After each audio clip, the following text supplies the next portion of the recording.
In the book of Revelations in the Bible, Satan is simply known as the Beast. But nearly 900 years earlier, he went by a very different name, Lucifer, the angel of light, the most angelic of beings. He was the highest of the angels created, had the most authority, but then rebelled against God and took a number of angels with him. And so there's a civil war of sorts going on in the heavenly realm. And he's the head of the whole thing. Since the Middle Ages, he's been depicted as, this red beast with horns and pitchfork and hoofs and tail. There's a reason why Satan looks like he does, and one need look no further than Pan, the god of the mountain wild and Greek mythology, to see the real roots of Satan's diabolical persona. Pan, the god of fertility, had cloven hooves and a tail and horns, symbolizing lust. And of course, the early Christians were not fond of lust as a positive thing.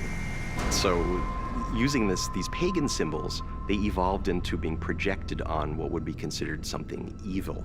There's something about the fusing of the animal and the human that is terrifying to us. It represents something that we fear might be inside of us, this animalistic side that wants to devour and kill. Pan and Satan fascinated the famous poet Dante, who took liberties with both characters and crafted the Inferno. Dante is a great example of the power of a compelling story. He creates this elaborate hell, and then, 1,000 years later, we're all taking this as kind of religious canon. And that's because it's good storytelling, and it's great detail, and it resonates with us kind of emotionally. And so we take it and we assume that it's always been true.